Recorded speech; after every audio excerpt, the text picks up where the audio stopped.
Ош Жалал Абад шаарларын калыбына келтирүү боюнча уюшулган мамлекеттик дирекциянын дарегине акыркы мезгилде байма-бай бир беткей дооматтар коюлуп келатканы жалпыбызга маалым. Туура ал мезгил өзгөчө кырдаалдар менен коштолуп, эл кан жутуп, жүрөк канап, жалпы журттун үстүнөн кара булут айланып турган. Кыргыз өкмөтү үйсүз жайсыз калгандар үчүн 4 миллиард 630 миллион сом бөлүп, жана сырткы жардамдын көлөмү 6 миллиард сомду түзгөн. Бир укканга эле эмес, бул каражат чынында шумдуктуудай чоң акча экени талашсыз. Үйлөр тез арада бүтүрүлүп, эл кышта калбаганын акыйкаттык үчүн айта кеткенибиз оң. Кайчы пикирлер чоң трибунадан айтылган соң, кийин дагы үйлөр бөлүнүп берилди. Биз ошондон кийин гана журналисттик сурамжылоо жүргүзүүнү туура таптык. Өзү ошо 2010дон бери ошол күндү эстеп эле коелу. Одан беркисин айтайын, эң жакшы эле күндөр болду. Себеби дегенде мынтип үйгө ээ болдук. Адан бери көбөйүштүк. Кудайга шүгүр эле. Үй болсо жакшы түштү. Баягы элдер айткандай жарылып кетти, мынтип кетти деп үйлөрдү канча эме кылышты. А биздин үй жакшы чыкты.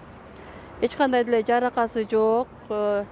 Жашоочуларым жакшы, бири-бири менен кыргыз өзбек дебей мындай уруш талашы жок, тынч жашайбыз.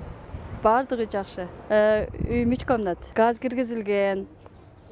Жакшы эме коюлган. Иштетебиз. Отопление да жакшы. Центральныйга уланган. Үйүбүз жылуу. Эч кандай маселе деле жок. Ушуусуна бардыгы эле жакшы деп эле жашап жүрүшөт. Эч кандай жалптары деле жок. Жалп болсо келип мага айтышат, а мен мэрия аркылуу жеткизгенге аракет кылам.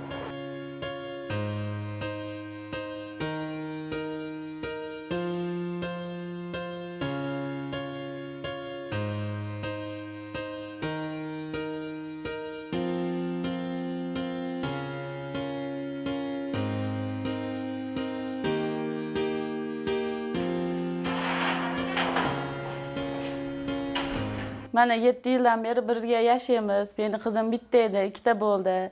Hech kim bir-biri bilan urushgani yo'q bu yerda. Hamma inoq.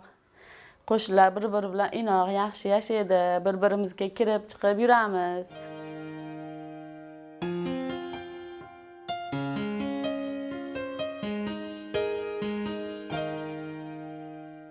Biz ушул убакыттан бери буга чейин дагы масал каражаттардан чыгып элге түшүнүктөрдү берип жүргөнбүз. Азыр деле бере беребиз. Эми ооба болгон курулушта кээде болуп калат экен. Ошол убактарда шубактарынан болуп, шубагы түшкөн убактар болду. Анан кайра ордуна оңдотуп. Биз ошондо дагы масал каражаттардан элге чыгып айтып, эми анча-мынча ошондойлор болот экен. Бирок биз аны жөн койбостон ошо курган подряд организациядан подпискасын алып өзүнүн убагында кылдырып берип атканбыз. Бирок биз элге айтарыбыз, буну туура түшүнүш керек. Эгер ошондой аз-маз кемчиликтер болсо, подрядчиктер деле каршы эмес, ордуна келтирип берет.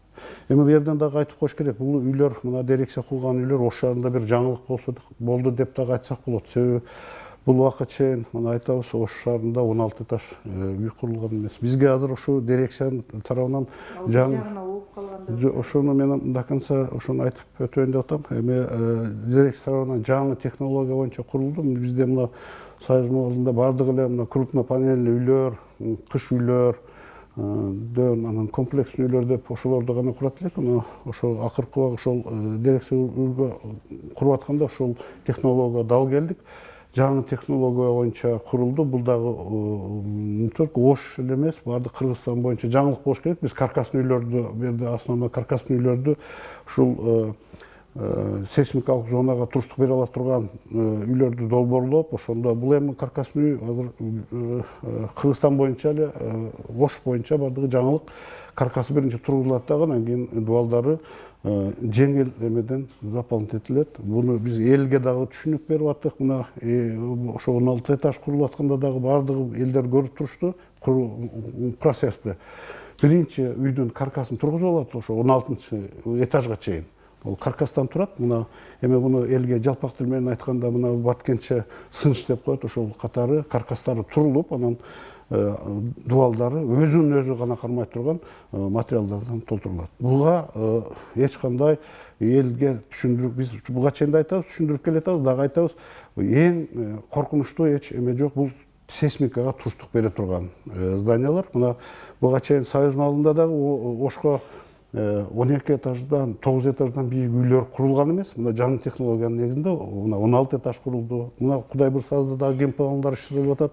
Андан дагы бийик үйлөр ошо сейсмикага туруштук бере турган жаңы технологияда курулат.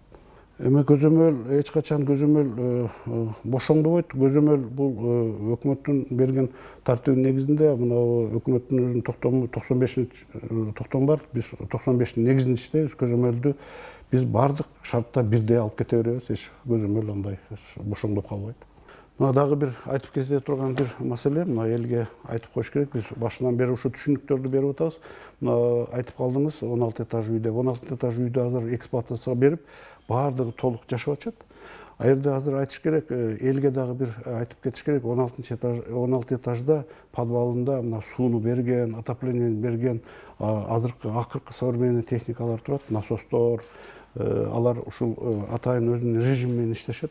Канчалык эл суу колдонсо, ошого достаточно берип турат турган насостор режим менен иштей турган. Ошолорду биз элге айтып кетишибиз керек. Эксплуатация кылып атканда дагы күндө карап туруш керек аны. Мына пример катары биз айтабыз, постоянно элге айтып келатабыз. Компьютериңди деле күндө бир жума сайын карап антивирус коюп турбасаң, компьютериң бузулуп иштебей калат. Ошон үчүн ошону өздөрү кандай кылат, бир ишканага табыштайбы же бир специалист алып келип, азыр бизде андай специалисттер да жок. Акчасын топтоп берип, ошону күндө карап турбаса эртең эле бузулуп иштен чыгып калышы мүмкүн. Бул дагы анан бизге бир терс таасирин тийгизет да, мына жасагандан кийин эле мынанча жылдан кийин бузулуп калды деген шартка келбей, күндө ошону обслуживать этип карап туруш керек. Мына дагы бир айтып кете турган нерсе, мына аерде лифт иштеп атат. Лифт бир эле лифт эмес, 2 лифт иштейт. Грузовой лифт и пассажирский лифт дейбиз. Буну дагы бир караш керек Ош шаарында. Азыр Ош шаарында мындай лифттүү үйлөр көбөйдү. Ош шаарында лифт караган ишкананын өзү жок. Буну дагы бир маселе. Буну дагы эл топтолуп ошо лифттин колдонгонуна убагында акча төлөп, акчасын төлөп ошо ишканага берип турса, карап турса, бул дагы жакшы нерсе болот. Буну элге бир түшүндүрүп айтып кетиш керек.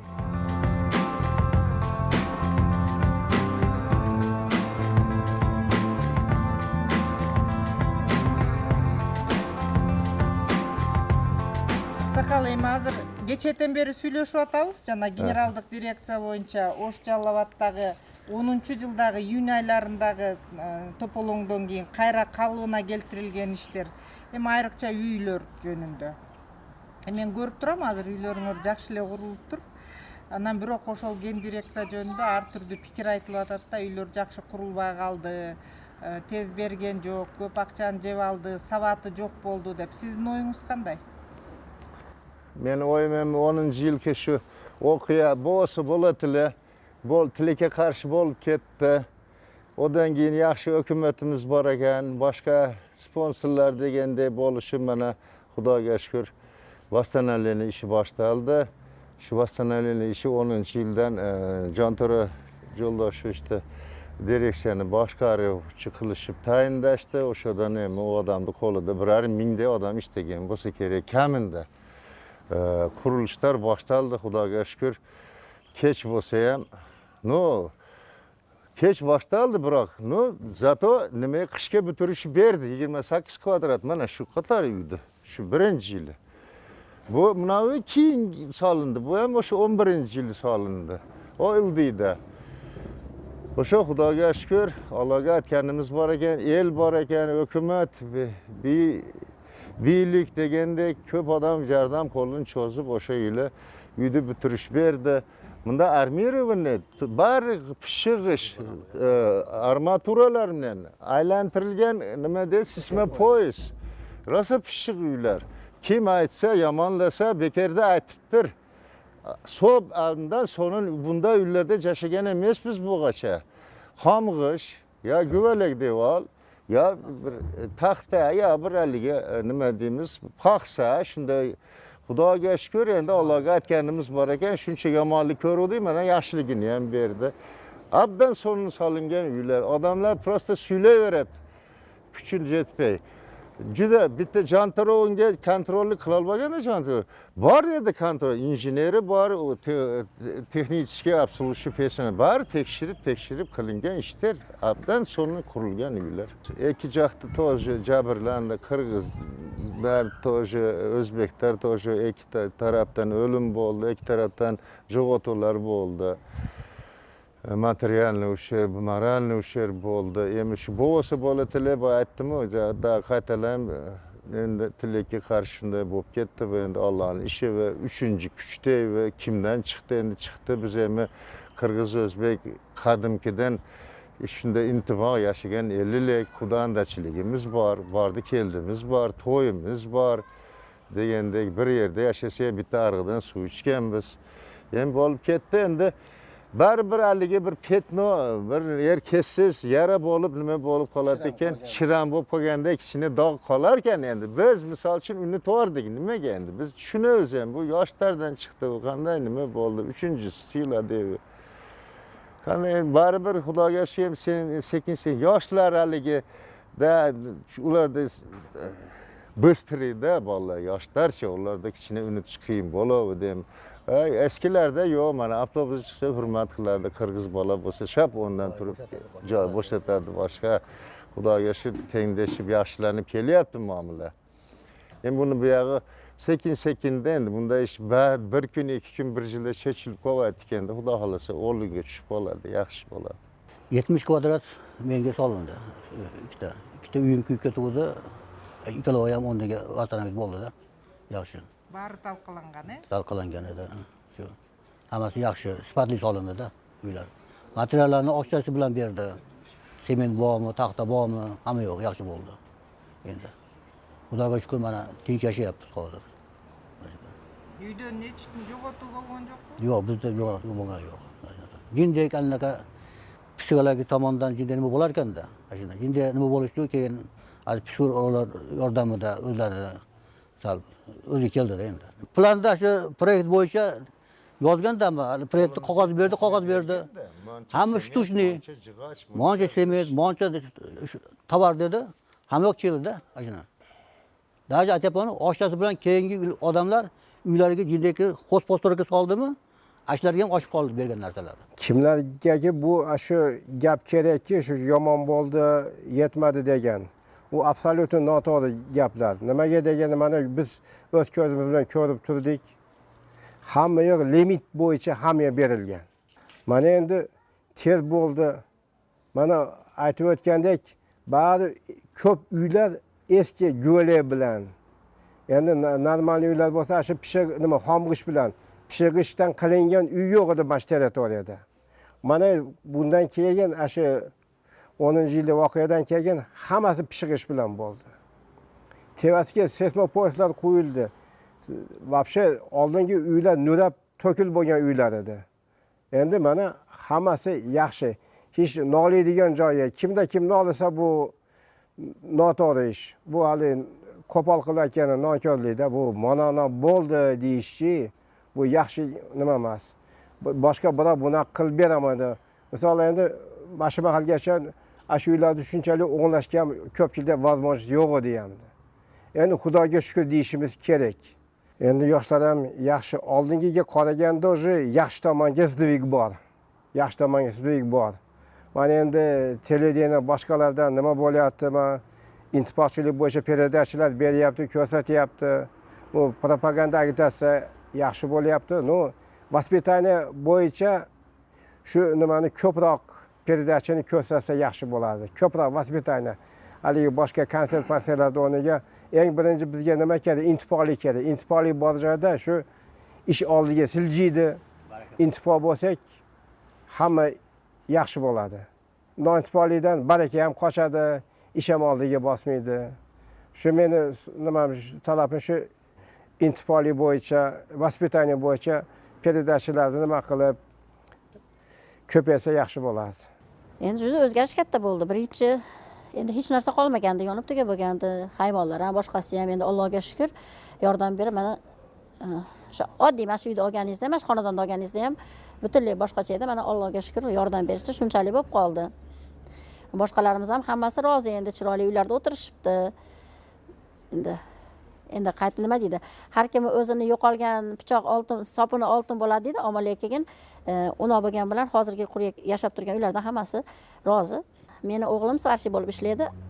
Asosan shaharda emas, Sovetga, Alayga, o'shalarga borib ishlaydi. Juda chiroyli hurmat qilishadi. Hurmatini joyiga qo'yib ishlab, aqchasini olib keladi, gapni ochig'i. Ular ham kelib, meni chiroyli hurmat qilishadi, kelib chaqirib nima shunday farzand tarbiyalaganingizga rahmat eji, Alloh rozi bo'lsin deb chiroyli nimalarni aytib, rahmatlarni aytib ketishadi bolamni qilgan xizmatiga yarasha. Endi bor, hamma odamning ichida, o'zbekning ichida ham, qirg'iz ichida ham bitta yomoni bo'ladi degandek, endi bor bittasi ahmoqi chiqadi-da. Ammo qolgan hammasi bilan chiroyli muomala qilamiz. Hali to'qnashib kelib birortasi bilan urushib ketgan yerimiz yo'q.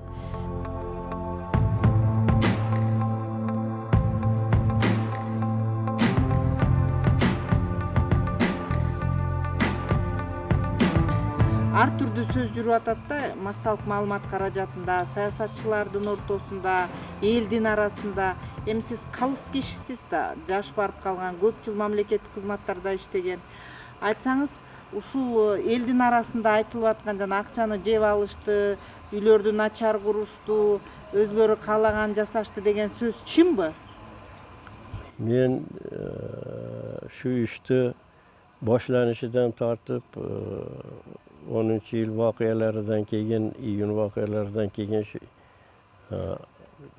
55 kun shtabda o'tirib, keyin специально haligi Азиатский bank bilan do'g'ri tuzilgandan keyin shu yerda bularga naблюдательный sovet qilib, ularni oldida, direksiyani oldida.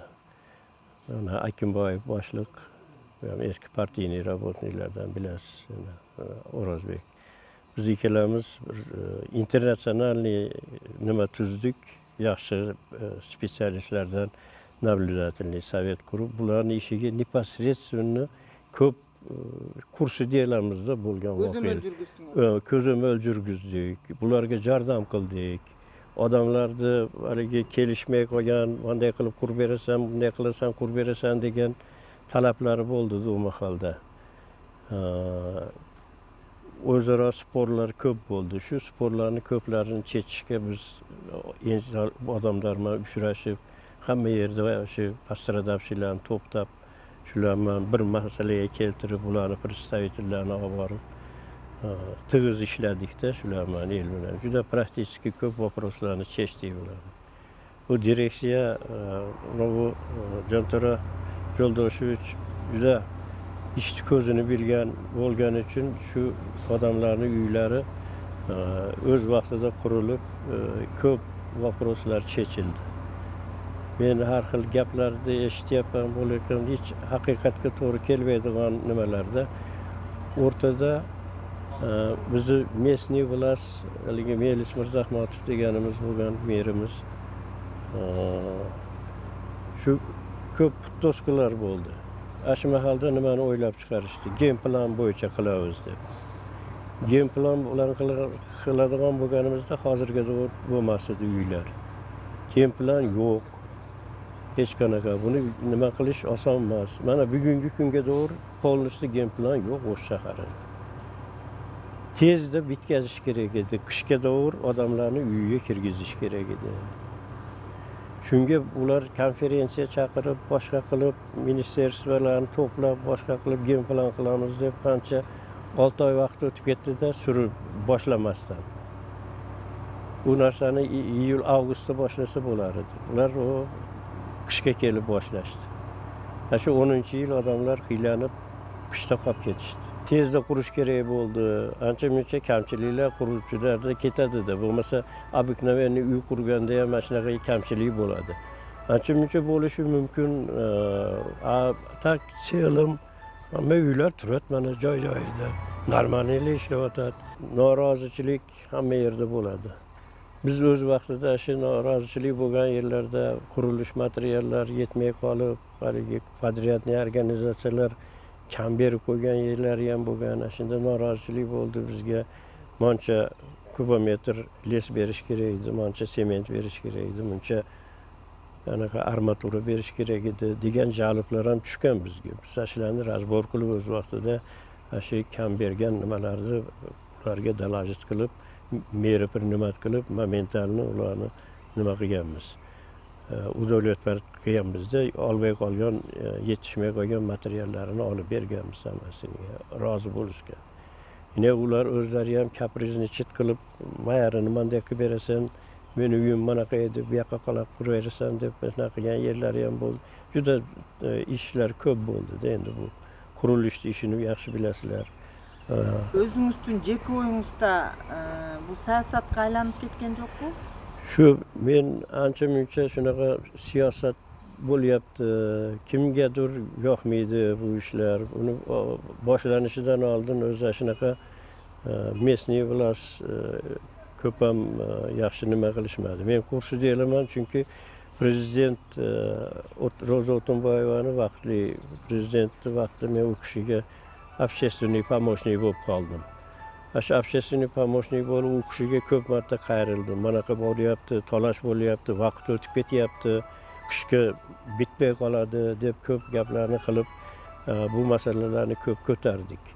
Shuni endi nima desam bo'ladi? Ancha mana Jonto'ra Sotvoldich ishni yaxshi bilganidan volevой решение qabul qilib, o'zi местный власти ruxsatiga qaramasdan hali aziyatskiy tuzilgan do'g'urda asosida u nima deb решениеda aziyatskiy bank условия qo'ygan.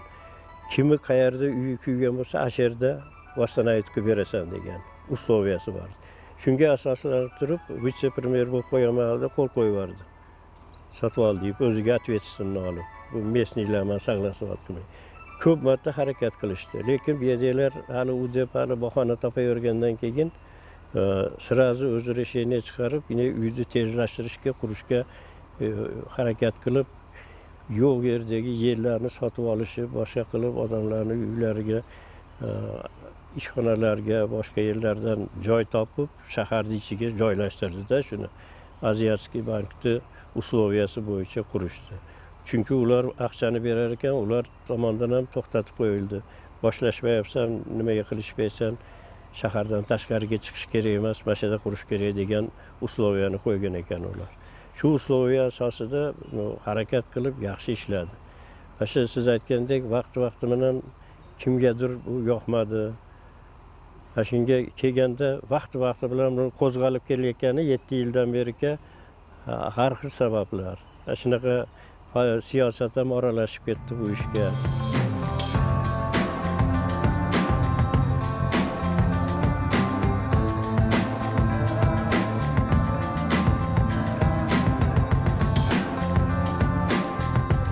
Чындыгында ошол Каргашалы үйүн окуя болбосо биз бул жерге келбейт элек. Эми пешене тагдыры насип кошулуп пешенебизге жазып койгон экен ошо Каргашалы үйүн окуясынча. Мен ошол күйөөм өткөн ошол окуядачы. Мына жерде келгенибизге 6 жыл болду, бирок мына үйдө биринчи киргенибизде аябай начар салыныптыр, ана мына деп келишип бардыгы тартып неме кылып кетишкенден кийин bir buyaktan gelip tekşerip bardıq analizdep çıkışıp bardығы sögü taza eken, aябай жаракат эле жок экен деп аркасында жаракан ол неден кошулган жер ол деп бүт анализдеп диагноз коюп кетишкен. Азыр биз жашап атабыз. Өзү чындыгын айтканда ичинде аябай проектиси жакшы салынган. Мындай чоң салынган кухнясы чоң ошто жок азыр чындыгындачы. Подвалдарында кананда ремонттоп алдык. Подвалында деле эме кылып отуруп, кухня кылып, же болсо неме кылып, прессаларды коюп, алгындай кылып атабыз. Жакшы эле, бирок азыр.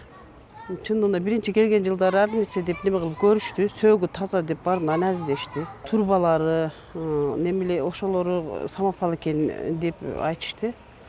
Себеби баягы тез эле биз киргенибизге 1 жыл болбой эле ошолор атылып неме болуп атты. Чындыгында тез деле билет орну, бардыгы келип эле мэриядан деле келип атышты. Ошол алган ошо турбалар, ана мына светти дагы начар ошо суу маалында монтаждаган, шашырыш монтаждаган деп чын келгенибизде лампочкаларыбыз атылып ошондой болуп электриктерди чакырып аттык. Эми аларда деле күнөө жок.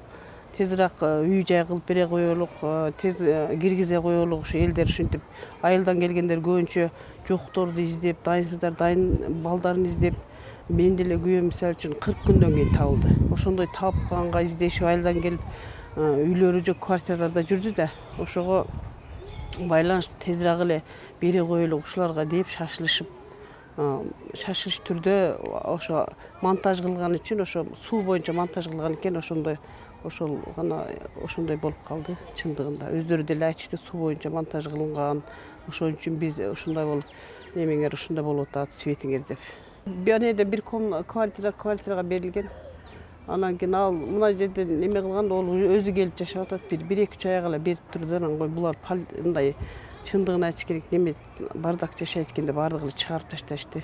Ошо 4-5 калды, оны мына ол 15-inde чыгарам деп атат.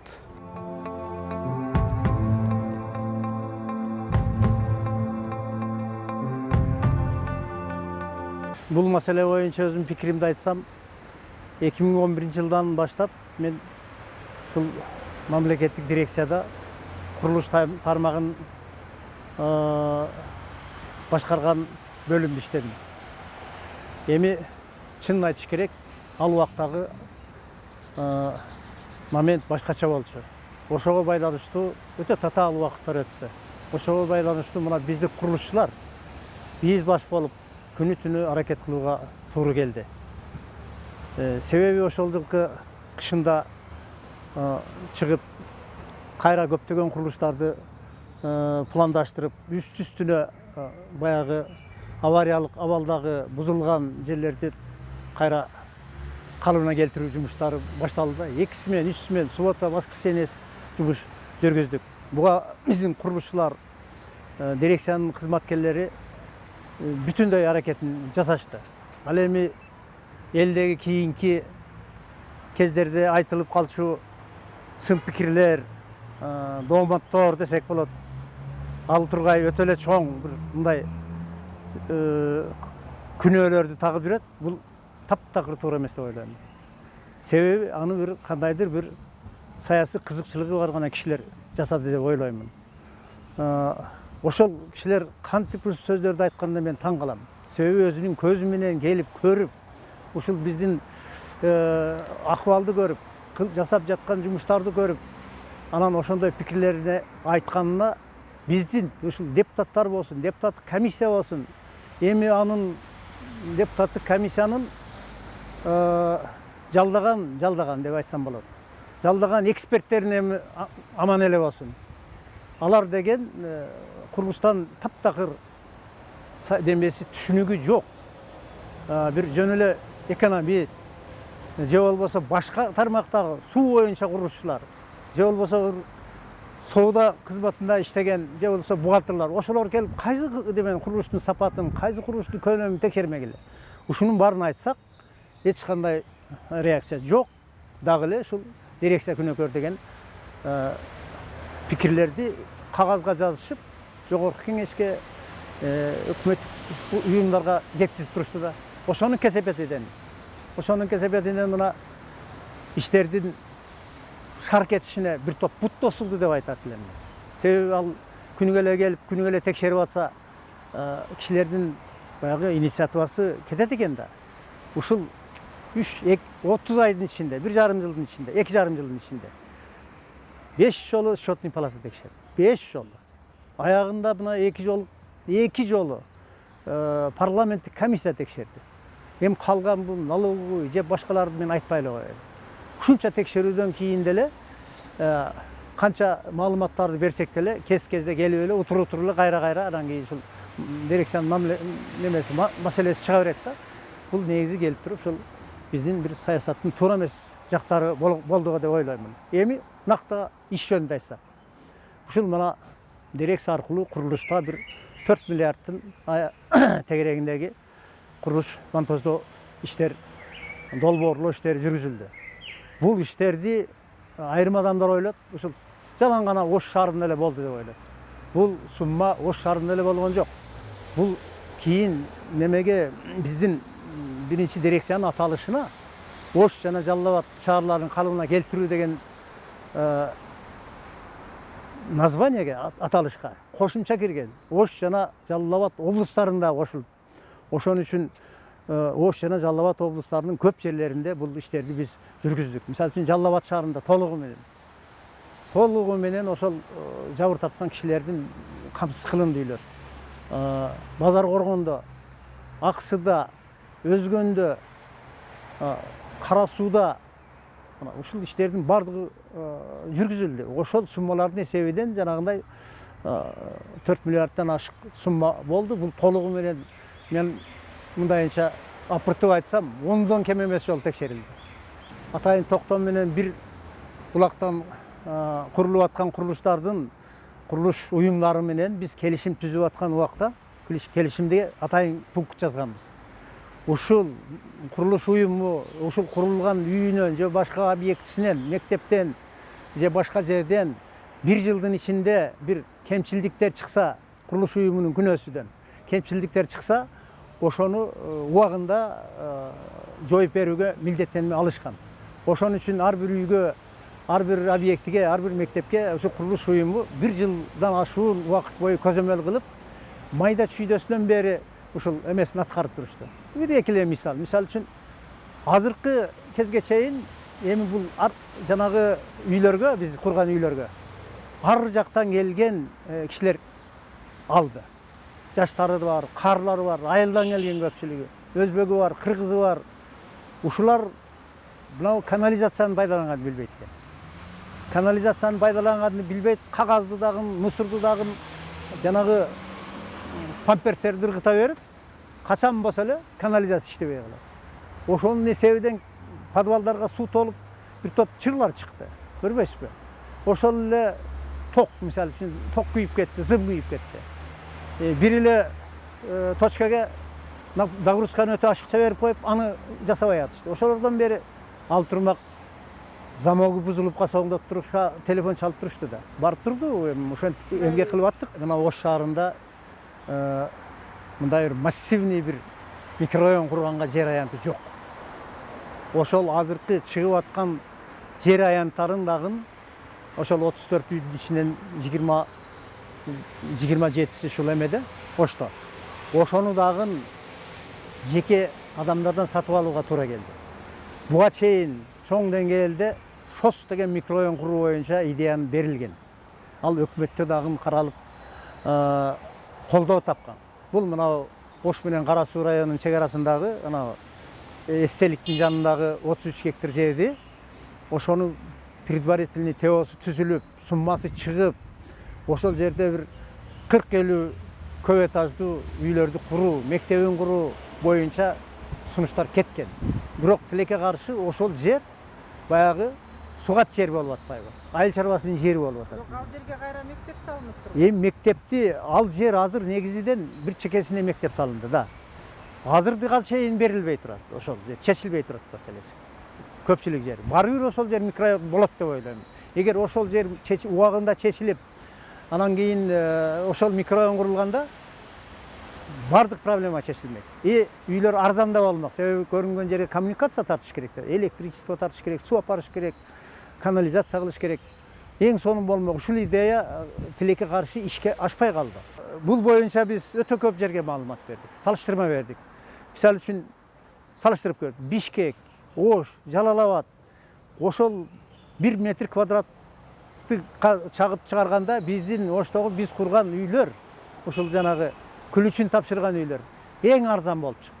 Бардык газ ичинде бардык шарты менен бердик. Биз ошол шарты мындай болду бизге. Илгеркинде эле баягы синипке такап эле кухнясы мынча квадрат, коридору мынча квадрат деген бизде норматив бар. Ага карабастан кухняны кеңейтип, баягы прихожийларды кеңейтип, квартираларды кеңейтип, жакшынакай кылып, жаңы азыркы заманбап планировка болду. Ага жараша заманбап бүтүндөй ушул коммуникация тартылды. Газ плитасы, арестондору, жылуу суу жок жерлерге бардыгын жасап бердик. Бүт бардыгы жасалды. Ал турмак айрым үйлөргө, баягы каза болгондорго, үйлөрү күйүп кеткендердин көпчүлүгүнө газ плиталар, жаңы холодильниктеринен бери берилди. Ушундай снабжение болду чындыгында. Бул өтө эле чоң жардам болду деп ойлоймун да. ошо неме жабыр тарткан кишилерге. Биз чындыгында ошол иштердин баарын аткарган кишилер бир алкыш алабыз, элдин бир жакшы эмесин алабыз деген ниет менен күнү түн иштедик да. Эми көпчүлүк түшүнөт. Дирекциянын ишини менин оюмча бир 80-90% эл оңго баалайт. Аны өзүбүз көрүп жүрөбүз, билип жүрөбүз, угуп жүрөбүз. Бирок жанагындай саясатка аралашкан адамдар анан маалыматты толук эмес көчөдөн эле бир аягы бир аял айтыптыр дегенди угуп алып, азыр кичине эле эмне болду, дуу ушак көбөйдү. Ушул эле мына 16 этаж үйдү окуй кыйшайып калыптыр. Ой, мынча 1 метр кыйшайып кеттир деп. Канча комиссия келди. Республикалык деңгээлде, парламенттик деңгээлдеги, өзүбүздүн деңгээлдеги койчу канча киши немелер келди, комиссиялар. Биз мына мен ушул курулушту тейлеген адистердин бири катары биз курулуш нормасында өтө талап бизде күчтүү. Ошондон биз эч бир да шак чыкканыбыз жок. Ошол үйлөрдүн ар бир жумуштун стадиясы бүткөндө, ар бир строй материал, ар бир этаж керек болсо бүтүндөй текшерүүдөн өтөт. Атайын актылар жазылат. Лабораториядан өтөт, курулуш лабораториядан. Ар бир курулуш материалына биз анын паспортун, сертификатын тиркейбиз, текшеребиз барып. Эгер сомнениябыз болсо, алып барып туруп, кыскасы ушул топурактан баштап бүтүшүнө чейин бүтүндөй 4-5 стадия текшерүүдөн өтөт. Булар кимдер? Бул ушул экотех инспекция прямой текшерет.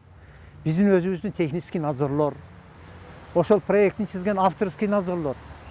Анан бизде өзүбүз ушул дагы кийин көп кепке калбайлы деп ушундай коомдук надзор болгон. Коомдук баягы өкмөттүк эмес уюмдардан түзүлгөн дагы активот кол койгондо ошол коомдук эмес уюмдардын дагы бирден представители кол коюп жүрдү. Ал жерге ушул активотко ошол жергиликтүү органдын жетекчилеринен кол коюп жүрдү. Анан бүтүндөй бардык службалардын башчылары кол коюп жүрдү.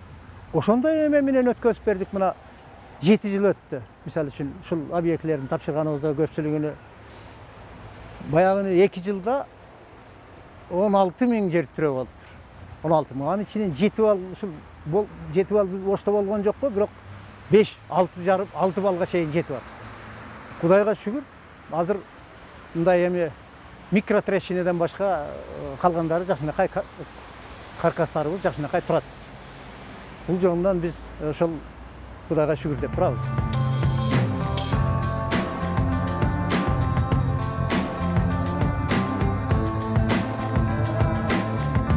Эми 2010 жылга чейин биздин театрдын акыбалы өтө оор болгон.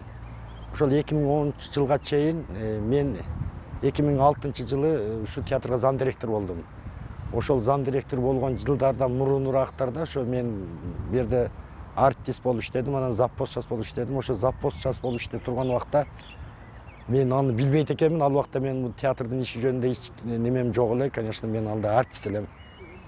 Ошол убакта ушу театрдын үстүн жабабыз деп бир компаниялар жүргөндө, бир строительный бригада жүргөн. Жыгачтарын коюп, стропилдарын коюп жүргөнүн көрчүмүн. Анан кийин ошол мурдайым бул театрга чейин да мен көп жерлерде жетекчи болуп иштегенмин да. Ошол жетекчи катары мен көрүп нааразы болчу элем. Себеби ушу театрдын үстүн буларды легкий кровля деп коет, же болбосо мягкий кровля деп коет. Постоянный смола менен жаап туруш керек эле.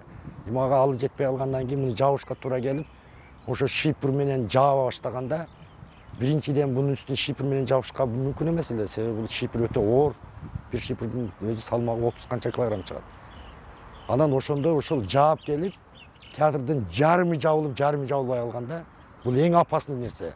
Себеби ошол суунун бардыгы, ошо шипрдан агып түшкөн суунун бардыгы театрдын үстүнө топтолгон. Лучше жабылбай калганы жакшы эле да.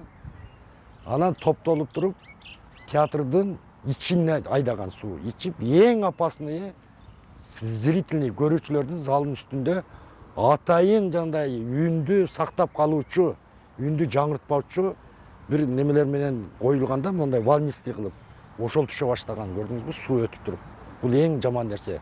Ал түшүп кала турган болсо театрдын ичин кайра оңдоп канча суммадагы акча менен жасап чыгууга туура келет эле.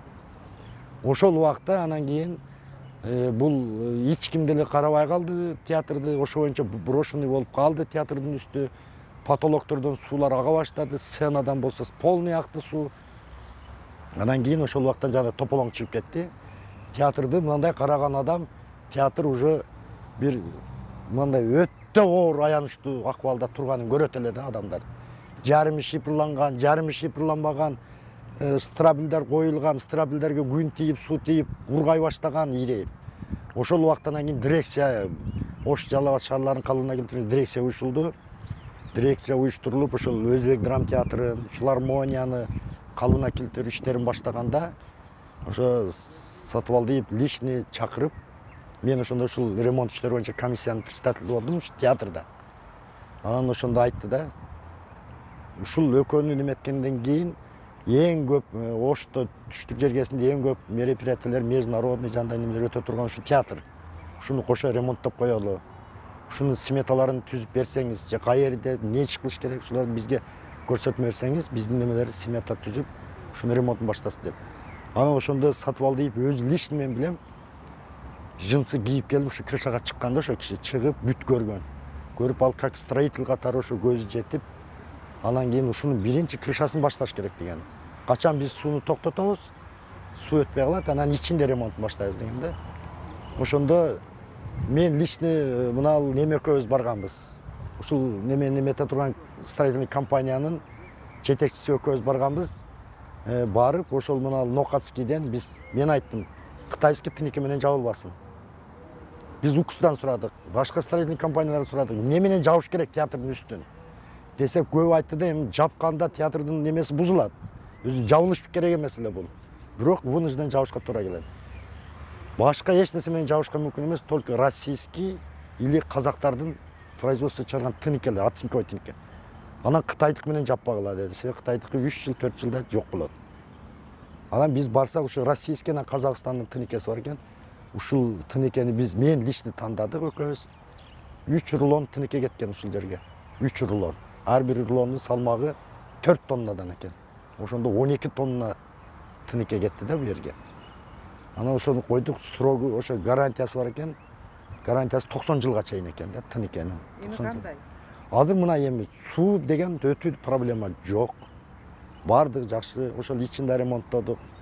Андан кийин госдирекция театрдын ички ремонтторун кылды. Мурун мында трубалар болот эле, отоплениянын орду батарейка. Ошонун бардыгын снимать этип батарейка коюп чыгышты. Андан кийин туалеттерди эле айтыңыз. Туалеттердин бардыгын полный оңдоп, унитаздарынан бери алмаштырды. Анан кийин сахнага чыгышты. Сахнада креслолорду полностью алып таштап, эски креслолордун бардыгын жаңы кресло койду. Мына креслолорду азыр деле көрсөңүздөр болот, аябай жакшы состояниеде турат. Анан сценский одежда деп койду, ошо көшөгөлөрүн алмаштырып берди. Ичинде дагы бардык терезелерди разыбыз биз. Эң жакшысы ушу бизге японский, ушу Сатыбалдиевдин личный өзүнүн немеси менен японский грант аркылуу бизге аппаратура койдуруп берди да, жандай стационарный аппаратура, бул орнотулган, пульту о немеде отурат. Пульту оператор отурган жерге чейин барат, экинчи этажда. Оператор ошол жерде отуруп башкара берет. Аппарат өзү автоматически иштей берет. Ушундай аппарат койдуруп берди. Мына 6 жылдан бери бир бой бербей иштеп атат азыр. Ошо болгон 2 каналы отказ кылып тур, эми аны караш керек. Мына жакында карайт. Эми мен мындайда, мен ачыгын жазса айткандай, биз эми политиканы, саясатты билбейбиз. Биз ушу чыгармачылык адамбыз. Биз отогу ушун менен биздин Сатыбалдиевдин жасап берген ишине даже ана мозаикалар түшүп калган болчу. Ушуну сакташ керек эле. Ушу мозаикадан бери неме кылып берди да, ушу киши бир специалист алып келип, ошол бардыгын кайра мындай оңдоп чыкты. Бул өтө кыйын нерсе да мозаика. Анан мен ошондо ушу Сатыбалдиевдин ушул жерин байкадым. Центр Сатыбалдиев өзү ушундай киши экен. Или маданиятты жакшы көрөтпү, или ушул ар бирин өзү келип көрчү да, мына ал жерде мындай кылыш керек экен деп кетет эле. Анан ошону жасайт эле. Анан ушул менин эң ушул рахмат айтканым ушул театрды кайра ушундай кылып өзүнүн калыбына келтирип койду. Чынында мен ага ыраазымын. Анан экинчиси, эми ал акча каражатын биз билбейт экенбиз. Биз себеби бизге тендерди өздөрү өткөрөт экен. Ал жерде өздөрүнүн комиссиясы өткөрөт экен тендерди. Өздөрү чечет экен ким иштейт. Бизге келет усталар, биз тендерди утуп алдык дейт, келет иштейт. Биз ал акча жагынан, бюджетный жагынан биз эч немебиз жок. Билбейбиз дагы, биз ага катыштыгыбыз да жок. бизге келген немесин биз айтабыз, оңдоп берет, и биз ошону кабыл алабыз. Комиссия менен мына жакшы жакшы, жаманын жаман деп. Анан ушул менен мына 7 жыл өттү. Жакшы турат театр.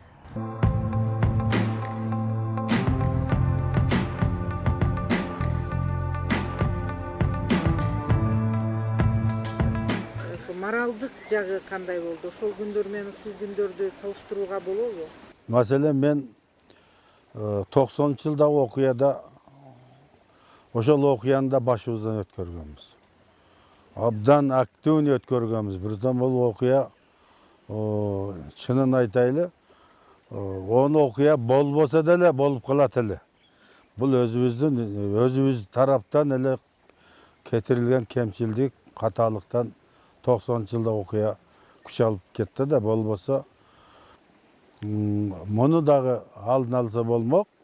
Бирок бул маселеде дагы алдын алуудагы чаралар кээ-бирлерде буга маани бербей, маани берсе дагы анчалык даражада ошол маани бергисе дагы канчалык даражада бул нерсеге чара көрсө болобу, болбойбу деген экиленүү немелери көп болгондо мындай ушундай нерселерди, ушундай окуяларды тез аранын ичинде үйрөнүп, билип, мунун кайсыл жактан ушул нерселер пайда болуп жатат, мунун окуялары кийин следствиясы кандай болот, бул жөнүндө кээде биз мындай салкын көз карап, мындай чоң маани бербей калып, ошондой нерселерге дуушар болуп калат экенбиз да. Ушул мына кийинки окуябыз абдан чоң окуя болду. Ол окуяда дагы биз эми аралашып жүргөн киши кээде онун эми орган болгон, ол убакта орган иштеп аткандан кийин биз өзүбүздүн гана түшүнүшүбүз менен тыянак чыгарып, бул эмне үчүн мындай болуп кетти, эми кантип муну токтотуш керек, кантип булга чара көрүш керек, чара көргөндөн кийин мунун последствиясы кандай болот, келечеги кандай болот, буга кандай маани берер экен мамлекет тарабынан деген ойлор менен өзүбүз аралашып, ошентип ар кимибиз оюбузда түшүнгөн, билген сөзүбүздү айтып, акылыбызды айтып, кеңешибизди айтып, ошентип жүргөнбүз. Анан ушул окуяда ушул дирекция уюшулду. Чындап эле көп нерселер ушул экинчи окуяда көп нерселер жабыркады. Көп адамдар ушул жашоо турмушунда күтүлбөгөн азап тозокторду башынан өткөрдү. Айрыкча балалуу энелерге, балалуу көп семьяда көп мүчөсү бар семьялар баягы үйлөрү талкаланганда анча-мынча жок жерден арада баягыдай бала бакыранын чыгымы өдүлүй болуп, ушул нерселерге баарыбыз көбүрөөк ошого көңүл буруп тиги бул деп айтканыбыз менен элдин талабы ушундай болду. Эми ушунчалык болуп атканда чараны көргүлө, тезирээк бизге үй куруп бергиле, жай куруп бергиле, биздин ушу талкаланган үй жайыбызды калыбына келтирип бергиле. Эми бул нерсени айтып топ отурганда бирөө жасап бербейт деген абдан чоң талаптар менен ушу дирекция уюшулган. Дирекция уюшулгандан кийин дирекция болгон талаптар да кызык болду да. Эми бир жагы кыш келе жатат. Аба ырайы дагы салкын бола баштады. Анан кийин келген курулуш материал, берген баягы акча каражаты, тиги булар берилип атат. Аркасынан каттуу талап коюлуп, тез бүтүш керек, бериш керек. so'rovlarni qandirish kerak, ayriqcha shu javr tortganlarga birinchi qadamda shulardan so'rovlarini qanoatlantirish kerak degan talablar bo'lyapti da. Ana direksiya emne qilish kerak? Direksiya biz o'zimizning tilmen aytganda onu barıp oşol kurulup atkan kuruluşun barıp darı izискания жүргізіп проект жасап проектsin барып тийиштүү жерлерде onu проектsin текшертип анан кийин ага уруксатын алып тиги булганда тиги бул нерселерди дагы жасауга мүмкүн болбой калды кээ бирде. Талап шундай катуу болду. Kuruluştu tez başta ошол айрыкча ушул көп балалуу кыйналып аткан кишилерге үйдү кандай болбосун курулуп бериш керек, жабыр тарткан жерлерди, бузган нерселерди калыбына келтириш керек деген гана талап, каттуу талап болуп атты да. Анан дирекция иштеп атты. Дирекция каттуу иштеди. Дирекция каттуу иштеди.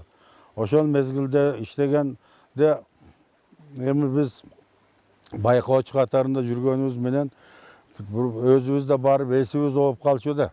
Шунчалык талап каттуу болгон, шунчалык тез өз жардам да жакшы болуп атты. Ресурстар да берилди, акча да берилип атты. Анан курулуш да тез, ушундай курулуш тез башталды да.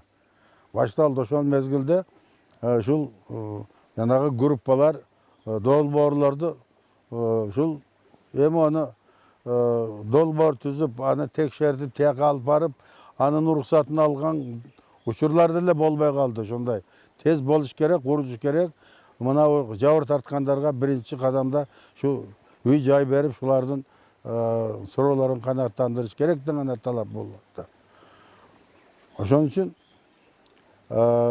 эртеден кечке мындай карап отурсаң, тимеле балки жердин алдынан чыгып аткан суудай болуп бурулдап, адам баласы шундай экен, биринин артынан бири bir жерде иштеп аткан кишилердин отуруп иштеп атканда таң каласың, же эртесин, же кечин, же выходной башкаларды деген болгон эмес. Аны көбү тигиндей мындай деп отурат. Ошондой барып адистери барды, ушунду жасаса болот. Долбоору түзүлдү, прибаскасы болду, изысканиясы болду, башталды, курулуш. Şu kuruda da ошондой tez kurulup атканда. Ошону менен эле кошо, мына сиздин сурооңузга ылайык, кээ бирлери ол курулуш бүтсүн, ушуга суроо канааттандырылсын, бул бүтсүн дештин ордуна бул мынтип атат, тигинтип атат деген кайрадан жок жерден сөз чыгаргандар болду. Жөн эле долбоорусу курулуп атат деген сөздөр болуп атты. Bunu tekşergen kişi, kontrol kılgan kişi bolgon yok dep sözler çıkıp attı. Anan nemi bul nerseni kantıp düşünüge bolat. Bolup attı tekşergende? Tekşergende bolup attı. Tekşergende bolup attı. Ol komisyası da gelip attı, birinin артынан beri. Gelip attı. Eksploatasyaya berilip attı. Anan nemi ушунчалык даражада жанагындай курулуш абдан көп болуп курулуп атканда кемчилдик сөзсүз болот эми. Планы менен bir жыл мурда пландаштырылган, долбоорлогон объекттерди куруп бүткөндөн кийин деле кээ бир убактарда катачылык болуп атпайбы? Кемчилдиги болуп атпайбы? А бул маселе абдан экстренный болгон да, шуларды ошон үчүн бул биринчи şu direksiyaya talabı da oldu, direksiyanın arkasından kuğanlar da oldu da. Mesela şunda da yardım verişin orada tezkeresince emni olup atatken de arada dizleyip bir nesesini tapsam degen der bolup attı da. Kemçildigini tapsa dağı emni kılıp atatken bular öz bilgenini jasap atabı. Je bolbosa bul jep içip atabı. Algan nersesin esebi barбы жокпу, буларда контрол кылган киши барбы жокпу деген сөздөр да болуп атты да. Булардын контролу биринин артынан бири контрол болуп аткан эми. Саясий сөзсүз оюн бар. Бизде ошол мен айттым жана 90-жылдагы ошондо деле саясий оюн Бул да деле саясий оюн. Саясий оюн бизде бул эми бул адат болуп калган бу биздин кыргыз мамлекетинде.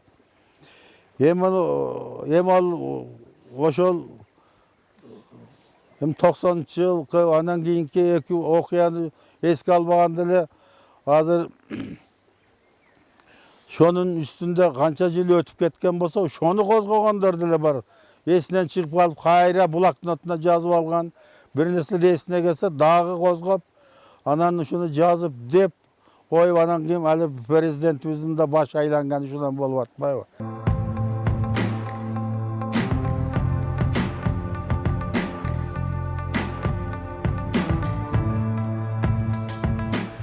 Эки миң 10 жылы июнь айынын акырында, июлдун башында иштей баштаган, уюшулган ген дирекция. Эми ал мезгилде акыбалды азыр билгендер айтып берсе керек, оор болчу.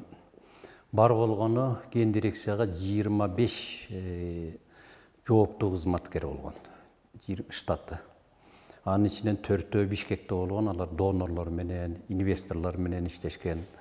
Адан башка да 2-3 кишибиз негизинен кагаз менен иштешкен. Ошондо бир 16-17 киши непосредственно баягы курулушчулар менен иштеген. Ошондо 16-17 киши бир 80-100дөй майдасы бар, чоңу бар, объектилер бар эле. Ошолордун бардыгын да көзөмөл кылып ишти алып барыш керек болчу. Мүмкүн ошол мезгилде мындай бир катачылыктар кеткендир, жетишпестиктер болгондур. Ошол кырдаалга жараша бардык жерге жетише албай калгандыр. Кемчилик болушу мүмкүн, бирок негизинен мен ойлойт элем, түзүлгөн ошол мезгилде гоз дирекция өзүнүн милдетин толук жакшы аткарды деп мен азыр айта алам. Анан кийинен берки негизинен мен ошо аппарат менен, анан кийин эл аралык донорлор менен, инвесторлор менен иштегенде, ошолордун келип бул жерде баягы сүйлөшүүлөр жүргөндө негизинен катышып жүргөнмүн. Эми азыр айтса боло берсе керек, башында баягы өрттөнгөн үйлөрдү калыбына келтирүүдө, кайра курууда өкмөттүн токтомунун негизинде ошо ген дирекцияга аккумулировать этиш керек болчу, акчанын баары чогулуш керек болчу.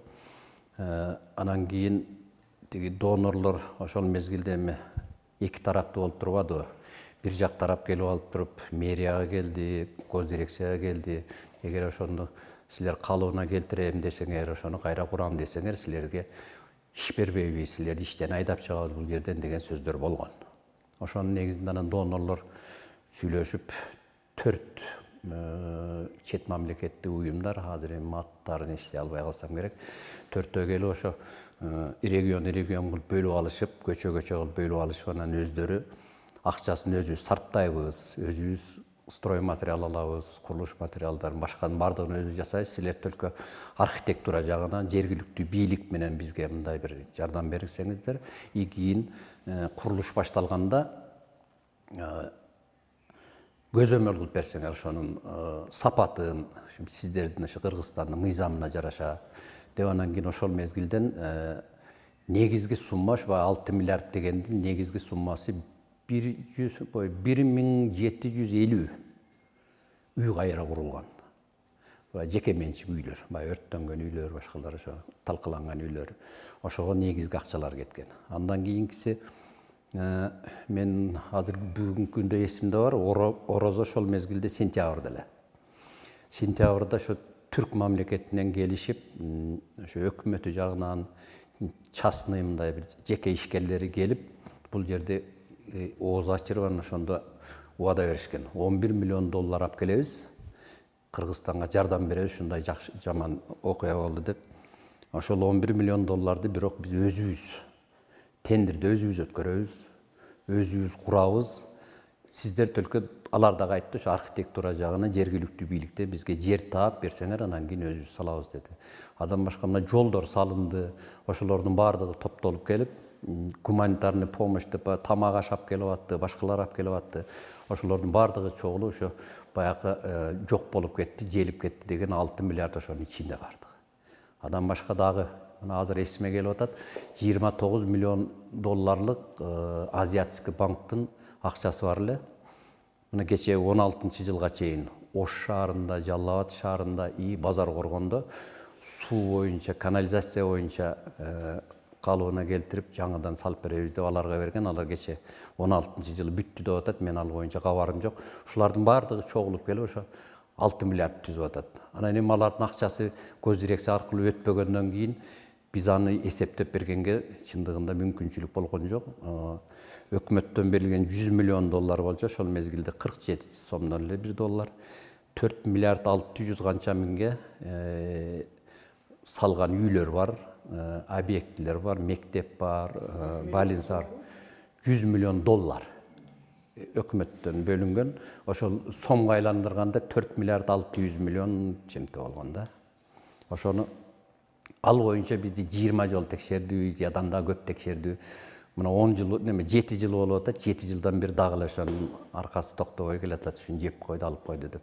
А бер жагын ошо 4 миллиард 600 миллиондун эсебин бергенбиз ал боюнча. Анан эми дагы бир нерсени айтып кетиш керек. Ошол мезгилдерде чындыгында көз дирекцияда иштегендердин айлыгы башка мамлекеттик ишканаларда иштегендердин айлыгынан көп болчу. Анан бардыгы көпчүлүгү кызыгып келди, биз да иштейбиз деп. Мен эсимде бар, ошо бирөө 3 күн, бирөө 5 күн иштегенден кийин келбей кетип калган. Даже бир случай болгон, эми чоң киши, элдин баары тааный турган, менин деле ушундай бир жээним бар эле, иштейт эле го деди. Анан кийин баягы баланы мейлап келип иштетели деп компьютерге отургуздук.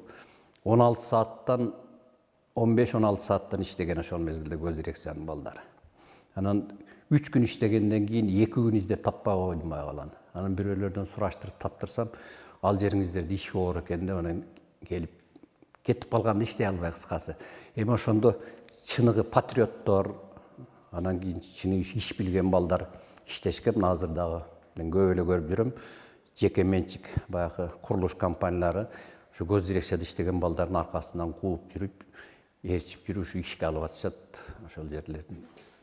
Ошо 6 миллиардта айтып атпайбы, негизинен баягы жеке менчик күйгөн, талкаланган үйлөргө кеткен. 1750 үй деп атпайбы? Негизинен ошол жака кеткен. Аны ошо четтен келген донорлор өздөрү курулуш материалдарын сатып алып, өздөрү салышкан. Чет мамлекеттер кандай кылып акча кетиргенин мен айта албайм аны. Тендер кылыштыбы же башка кылдыбы? Тендер кылган чагымда мен эми биз тыйынын аралашпагандан кийин аны ачык айта албайм.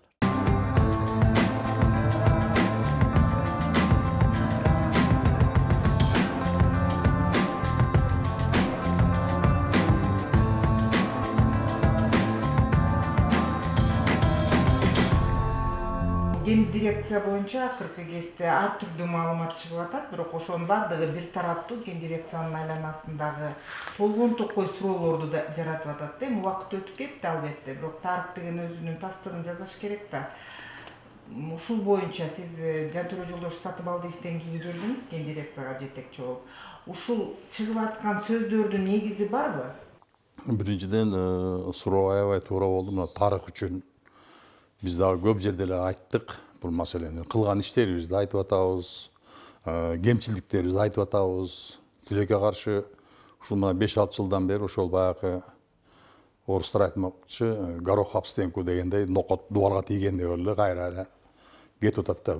Мен оюмча бул бир саясатка айланып калды го дейм. Бир 10-15 адамга ушу керек болуп калып саясатка айлантып алып ушундан неме кылып атат. Туура. Моюнга алыш керек. Иштеген адамда сөзсүз түрдө кемчилик болот. Болгон. Себеби кандай? Бул өтө шашылыш түрдө. Ошол маалда үйдү баштаганда мен анда жок элем, но мен бирок кийин келгенимден кийин ошол бир иштеген ошол коллектив менен өзүмдүн кандайдыр бир салымымды ошол Ош, Жалал Абад областтарын кайрадан калыбына келтирүүгө өз салымымды кошконума ошол коллектив менен мен бүгүнгө чейин ыраазымын. Эгерде кайрадан Кудай сактасын, андай жамандык болбосун, ушул коллектив менен дагы бир орчундуу бир мына ошол эле азыркы жертиргендер боюнча, көчкүлөр боюнча кайрадан жумушка иштеп бер десе, жан дилим менен кайра ошолду аткарганга аракет кылам да. Анан шашылыш түрдө болгондо мына благоустройстводон болуп калды, шыбактардан болуп калды. Анан кирпичтин качестволорунан азыр эми кирпич завод көп эмеспи? Көп жерде баягы лайды илгеркидей жуубастан чыгаргандан анан кирпичтен дайыма туз бөлүнөт. Ошондон кичине көчкү болсо ошондон неме болот. Анан жетишпеген жагыбыз да болду, шашылыш түрдө болду. Негизинен мен мына Кыргызстанда ушу мына 5-6 жылдан бери мен билгенден эле бир 5-6 жолу жер титиреди. 7 балга чейин. Кудайга 1000 мертебе шүгүр. Ошол үйлөр турат. Кээ бир жерде канализация подвалда чөгүп кеткен, ал дагы бул адамдык фактор менен канализацияларга бир нерселерди таштап, кайрадан неме болуп, аны мойнунан деле коюп бергенбиз.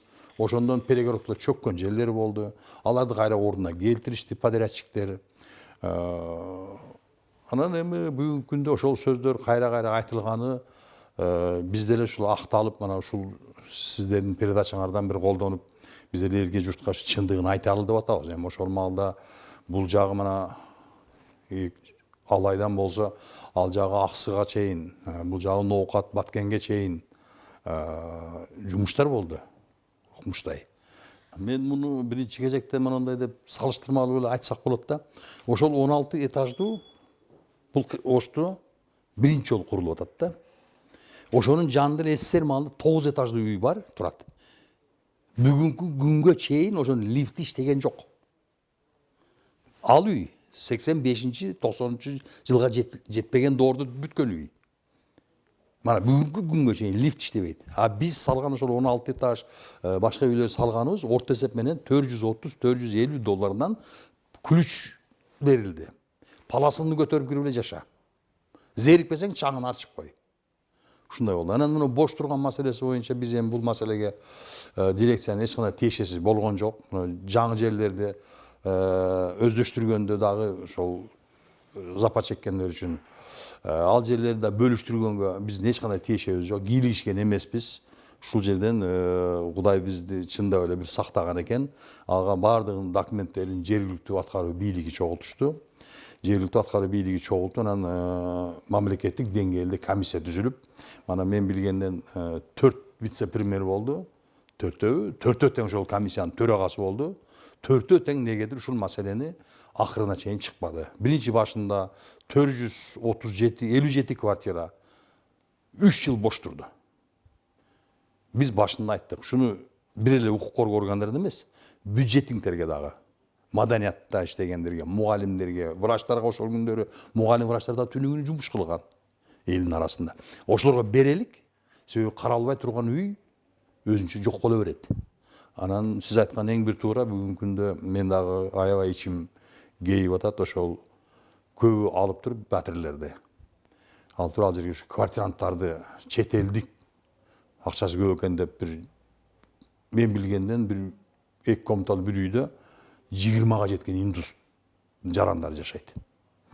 Дагы билген бир жерде 3 комната үйдө бир 40га жакын Кытай жарандары жашайт. Мен көргөн, өз көзүм менен көргөн көптөгөн квартиралар мына азыр ушу ипотекага берип башташты. Ошондон сырткары бул жагынан 300ге жакын квартира дагы бош турат деп ойлойм. Ушундай. Мана ушул маселе дагы аябай бизди баскан жерибизде эле кээ бир оозун алып жетпегендерден мен деле сөз укканыма аябай ачуум келип жүрөт. Ачуум келет. Себеби баягы бизде түштүктө айтып коет го, жебеген самсага акча төлөп деп. Биз болгону 4 миллиард 700 миллион иштеткенбиз. Дирекция аркылуу ошол өткөн.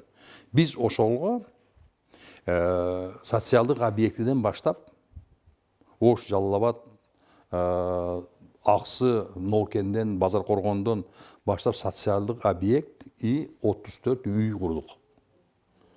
Социалдык объектлердин арасында ремонттор да болду.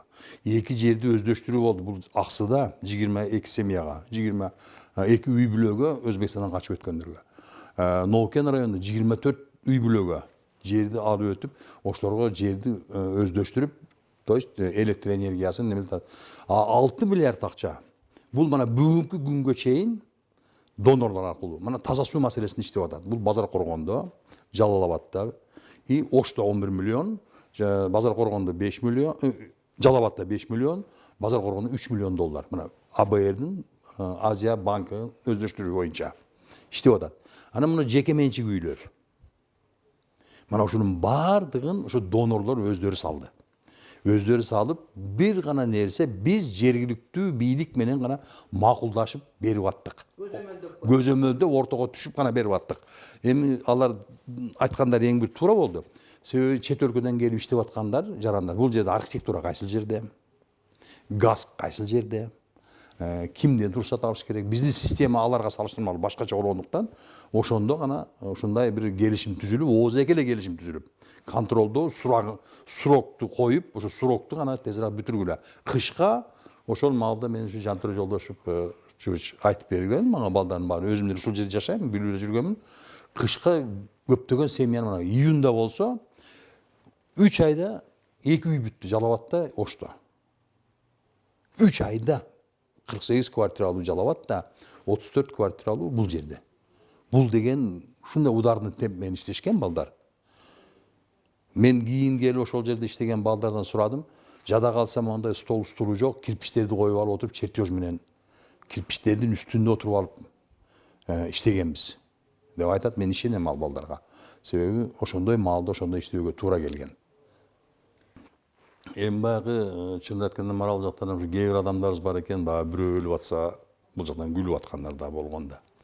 Тез арада Ошто 3000дей адам очередте турат, үй жайы жок, жери жок деп келип анан ошондон башталган нерсе бул. Эл батпай баратат деп. Анан эми ошол маалда жер кандай бөлүнүп атканын мен билбей калдым. Мен бирок кийин келип кашылып калдым бир жылда. Ошондо келгенде мына азыр Ачы массиви боюнча толук таза суу, иче турган суу, суга суусу боюнча, анан электр энергиясын тартуу боюнча, анан жолдорду кандай салуу боюнча проектиси бардыгы бүткөн. Ал эми Кеңсай боюнча 75 000 кубтук БСР деп коет, баягы суу сактагыч. Каналы менен тетигин Арабанга чыгып кете турган 2000 гектардай жер толугу менен өздөштүрүлгөн. Жада калса үйдү бар, жолдору салынган, ал жерге ФАПка ылайык үй салынып берди, коюлуп берди. Милицияхана деп туруп үй коюлуп берди. Айыл өкмөтүнүн башчысы отура турган конторасын да койдуруп бердик. Ошонун баардыгы өздөштүрүлүп, БСРди коруй турган дагы жасап бердик. Аны мен өз көзүмөн өткөзүп бердик. Анан ошол маалда эми баягы сиздин сурооңузга неме болуп, башында ошо жер бөлүнөт дегенде жапа турма жабылып барып, мага жер керек деп казыкты кактырышып, ошо казыкка эле сразу баягы баклажкага фамилиясын жазып, Баланчаев ушул менин жерим деп коюшуп, аз эле убакыт өтүп өтпөй эле анан ошол арасындагы адамдарды эми арасында болгон адамдар бар экен да. Ошол мана менин участкам, паланча участка меники сатамын деген сөз аябай эл арасында муссирит көп болуп кетти да. Көбөйүп кетти. Сатам деген адам кетти, жер участкасын сатам деген. Анан кийин карап көрдүк, анан болбой турган андай нерсе өздөштүрүү зарыл болуп турат. Наркы Арабан жактан өздөштүрүп башташты. Үйлөр бөлүнүп берилген, архитектура үчүн дагы атайын үй куруп бергенбиз. Архитектура ошол жеринде иштесин, элдер убара болбосун деп. Анан ошондо карап көрсөк болбой турган ал маселе. Анан ошондо мен Бабанов анда өкмөт башы болчу. Өмүрбек Токтогуловго чыгып, муну ушундай кылбасак токтомду чыгаралык. Ошол жерди 100% өздөштүрмөйүнчө үйүн салып, багдараны өстүргөндөн кийин гана сатууга уруксат берели деген токтомдо болду. Мени жакшы колдошту. Ошондон ошол токтом өттү, архитектурага каттоо госрегистрге дагы тапшырма берилди, болбосун деп, переоформление болбосун деп. Ошондон тып токтоду дагы, жер талашкан баягы адамдарыбыз да жок болду. Азыркы күндө алар дагы жок.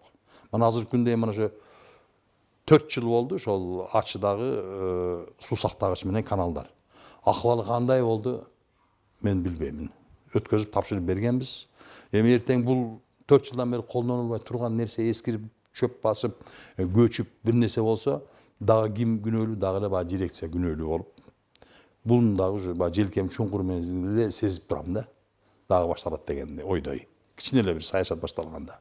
Эми чынын айтканда баягы 6 миллиард деген бул көп ойлойт ошол бир кичинекей чамаданга салып көтөрүп кете турган нерсе деп сомду. Анан ошону жеп ал деп оозун мурду кыйшабай айткан адамдарга мен таң калам. Анан чынын айтайынбы, мына өзүңүз дагы көптөгөн жылдардан бери иштейсиз, көптөгөндү билесиз. Кээде кайра актана берген адамды, кыргызда бир сөз бар го. Мен эч кимден коркпойм деп эле мактана берген адам ал коркок болот. Анан мен баарын билем дей берген адам бул мээси жок адам болот. Ошон үчүн кайра актангым келбейт чынын айтканда. Болгондо болду ошол счетный палатага, укук коргоо органдары текшерди, ошо депутаттык комиссия текшерди. 4 жылдан бери мен 3 жыл ишсиз жумушсуз жүрдүм ошолордун немесин. Ар бир мыгына чейин эми көргөзө албасам дагы бүт болуп аткан үйдүн бардыгын объекттин каркасын көтөрүп кеткен жок. Мына турат. 6 миллиардка биздин тиешебиз жок деп айтып жүрүп тил тешилип атат да. Биздин тиешебиз эч кандай жок деп. 4 миллиард 700 миллион гана иштеткенбиз биз деп. Анан эми бара эми эл баары тараза. Мына азыр көрүп атат, мен уже угуп атам. Эгерде Жантөрө Жолдош ушул ишти баштап, анан сиз келип улантып, ушундай бир волевой качество менен, волевой немеңер менен, эми азыр Кыргызстанда эң өнөр жайчылардан эң күчтүүсү эле Жантөрө Жолдошович. Мен да Кудайга шүгүр, жашман жетекчи болуп иштеп, биз тең эле баштаганбыз, теңбиз. Анан ушул кылган ишибизге ыраазы болуп, эл уже байкап атат. Эгерде силер болбогондо, Яни Фишер болбогондо мындай үйлөр башталып, мындай болуп, тез аранын ичинде бүтүп элди киргизип, неме кылып, андан бешбетер баягы ажырым дагы ажырайт эле. Өзбек кыргыздын ортосундагы. Ажырайт болчу, мен муну көркүмдө көрүп турам. Кудайга миң мерте ушундай ишке башында айттым, ыраазымын деп.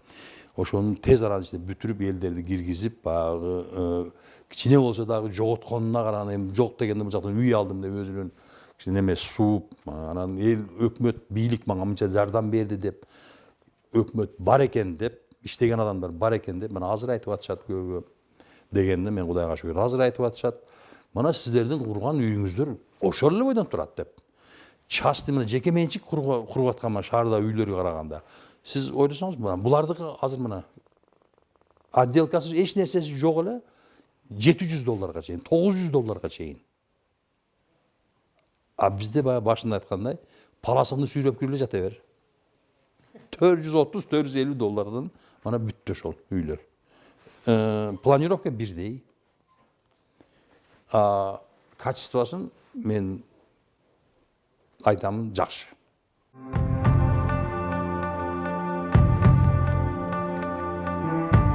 Бир караган кишиге эбегейсиз иш жасалган. Анын саясий боюк алынышына да толтура себептери бар. Бирок азыр ал үйлөрдүн ичинен ипотекага берилип, укук коргоо органдарынын кызматкерлерине таратылып, кээ бири ээлери тарабынан чет элдик студенттерге квартирага берилгенин, керек болсо бүгүнкүгө чейин бөлүнбөй бош тургандары да бар. Тактык үчүн мамлекеттик дирекция бөлүштүрүү ишине да кийлигишкен эмес. Балким үйлөр чачыранды салынбай, бүтүндөй бир микрорайон салынса, элдин да саясатчылардын да көзүнө көрүнө түшмөк. Тилекке каршы андай жер тилкесин табуу мүмкүнчүлүгү болбогонунда. Саясий өнөктүктө бөйрөктөн шыйрак чыгара алган саясатчылар үчүн бул көпкө ойнолчу пластинкадай. Болгону менен карапайым эл өз күнүмдүк жашоосу менен алек. Быйыл ал күндөргө 7 жыл толот. Биз дагы бир жолу тынчтык жана ынтымак кандай баалуу экенине терең ынанабыз.